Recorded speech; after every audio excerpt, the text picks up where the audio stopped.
আর আসেন ভিতরে এসে দাঁড়ান। আসসালামু আলাইকুম সম্মানিত ভিউয়ার্স, আমরা কুয়াকাটা সফরে যাচ্ছি। এখন মধ্যরাত, প্রায় রাত 2টার কাছাকাছি, প্রায় 3টার কাছাকাছি। তো আমরা এখন কোন ব্রিজে আছি? পায়রা সেতু। পায়রা সেতু। এটা বরিশাল পার হয়ে এসে কুয়াকাটা রোডে লেবুতলা সেতু। তো আমরা যারা আছি, মানে আমাদের ভিতরে গাড়ি, তো আমাদের গাড়িটা দেখতেই পাচ্ছেন। এদের ভিতরে শিক্ষক আছে, ব্যবসায়ী আছে, ইঞ্জিনিয়ার আছে, অনেক লোকই আছে। তা আমরা আস্তে আস্তে তাদের অনুভূতিগুলো জানতে চাইবো। আমি প্রথমে অনুভূতি জানতে চাইবো আমাদের শ্রদ্ধেয় শিক্ষক রবিউল ইসলাম স্যারের কাছ থেকে। আসসালামু আলাইকুম। আসলে অত্যন্ত শীত। এটা হলো কুয়াকাটা রোড, পায়রা সেতুর উপর আমরা এখন এই মধ্যরাতে দাঁড়িয়ে আছি। আপনারা দেখতেই পাচ্ছেন অনেক গাড়ি যাচ্ছে, আমাদের গাড়ি পিছনে করে আমরা দাঁড়িয়ে কিছু কথাবার্তা বলছি। প্রচুর বাতাস, তারপরেও একটু না দাঁড়ালে ভালো লাগে না, তাই একটু সৌন্দর্য দেখার জন্য এখানে দাঁড়িয়েছি। আমার কাছে যদিও শীত লাগছে, তারপরেও অত্যন্ত ভালো লাগছে। খুব দেখার মতো এই সেতুটি। এই সেতু হলো আপনার এটা লেবুতলা, পায়রা সেতু নামে পরিচিত। আসলে শীতের ভিতরে আমি আর কথা বলতে পারছি না। আরো অনেকে আছে, এনারা কথা বলবে, আপনারা একটু শুনুন। ধন্যবাদ। আসলে আমাদের এই সফরটা হচ্ছে রাজনৈতিক সফর। আমি আপনাদেরকে আগেই জানিয়ে দিই, এটা হচ্ছে বিএনপির অঙ্গ সংগঠনের একটা সফর। আর আমি এই সফর সঙ্গী হিসেবে, মিডিয়া পার্টনার হিসেবে যাচ্ছি আপনাদের দেখানোর জন্য যে আসলে সফরটা কিরকম হয়, এবং সফরের সবকিছুই আপনাদেরকে আমি দেখানোর চেষ্টা করব। তো আমরা এখন আরেকজন শিক্ষকের সাথে কথা বলবো। একটু এদিকে আসেন। অসিত বরণ সরকার আমাদের শিক্ষকের নাম। তিনি এখন তার এই সফর নিয়ে তার যে অনুভূতি, সেটা সে জানাবে।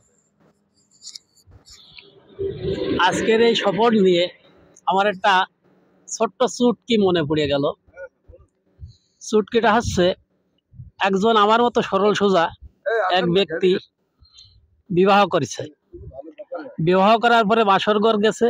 বাসরঘর করার পর যখন বাইরে আসছে, তার এক বৌদি জিজ্ঞেস করতেছে যে তুমি কি বিবাহ সম্পর্কে কেমন কাটালে।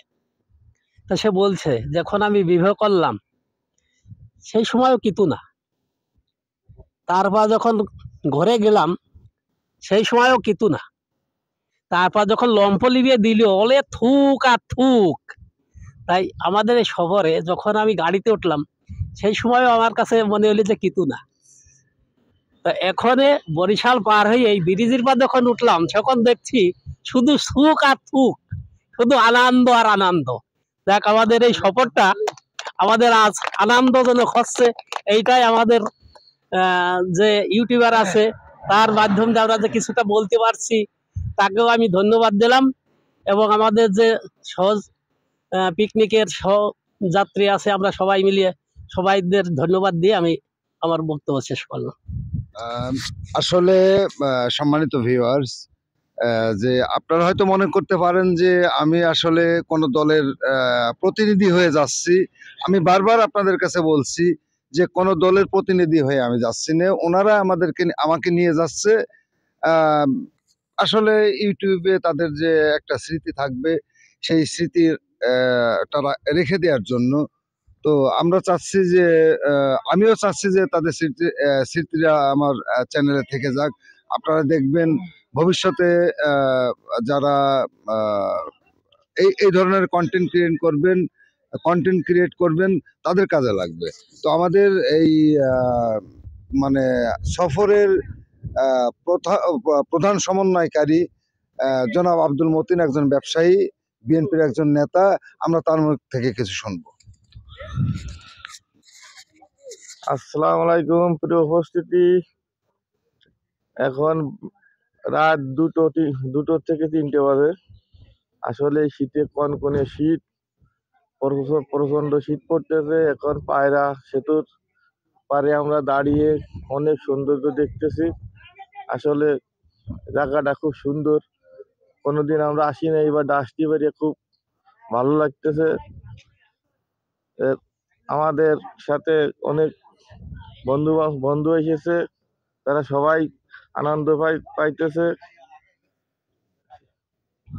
এখন আসলে অনেক শীত, এই বলেই শেষ করছি। এখন কিছু বলবে আমাদের মাসুদ সাহেব। আসসালামু আলাইকুম। পৌষের এই শেষ রাত্রে আমরা কুয়াকাটা যাচ্ছি। এখন রাত 3টা বাজে। সফর সঙ্গী হিসেবে আমাদের সাথে আছে আমাদের শিক্ষক রবি মাস্টার, আছে ব্যবসায়ী মতিন, আরও একজন শিক্ষক। হ্যাঁ, এই মনোমুগ্ধকর পরিবেশ, রাতের এই মনোমুগ্ধকর পরিবেশ অত্যন্ত সুন্দর লাগছে। আমাদের এই সফর যেন সুন্দর হয়, এই বলে আমি আমার বক্তব্য শেষ করছি। খোদা হাফেজ, বাংলাদেশ জিন্দাবাদ। আহ,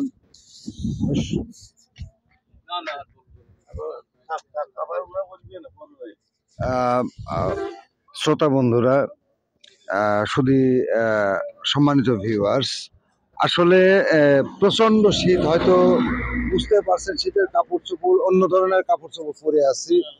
এত শীতে মানে কনকনে ঠান্ডা, আমার মনে হয় 13 ডিগ্রি বা 12 ডিগ্রি সেলসিয়াস তাপমাত্রা আছে।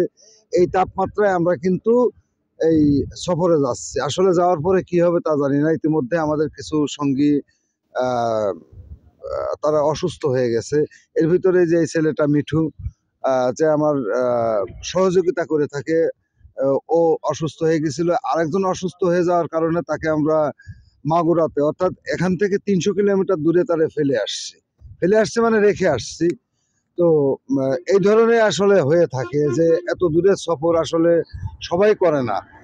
কিন্তু আমার ব্যক্তিগত বিষয়ে যেটা আমি বলি, যে এরকম 2, 4, 5 দিন এক নাগাড়ে সফর করে যাওয়া আমার কিছুই হবে না।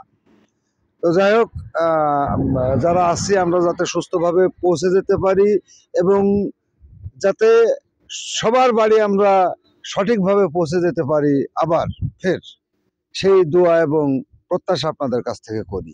তো যারা যারা ভিডিওটি দেখছেন তাদেরকে অসংখ্য ধন্যবাদ। যারা এখনো চ্যানেলটিকে সাবস্ক্রাইব করেননি তারা এই চ্যানেলের ভিডিওগুলো দেখতে থাকুন।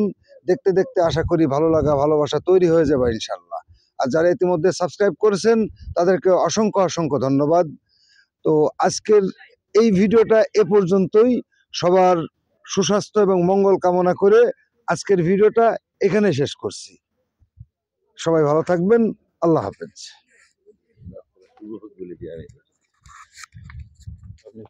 সকলের যাত্রা শুভ হোক এই প্রত্যাশায় এই রাত্রি বেলায় আমরা এখন আবার গাড়িতে উঠে রওনা দেব ইনশাল্লাহ কুয়াকাটার উদ্দেশ্যে।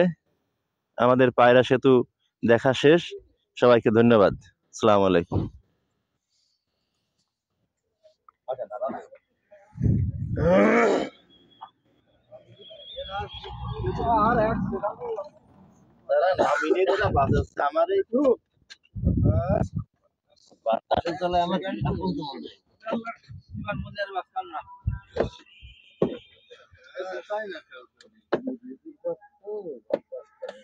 এই জায়গা মানে বাতাস প্রোটেকশন করার কেউ নেই। পুকুরের বাতাস, নদীর বাতাস,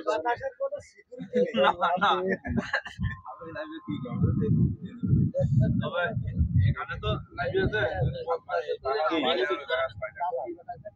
আবার কি শেষ করো।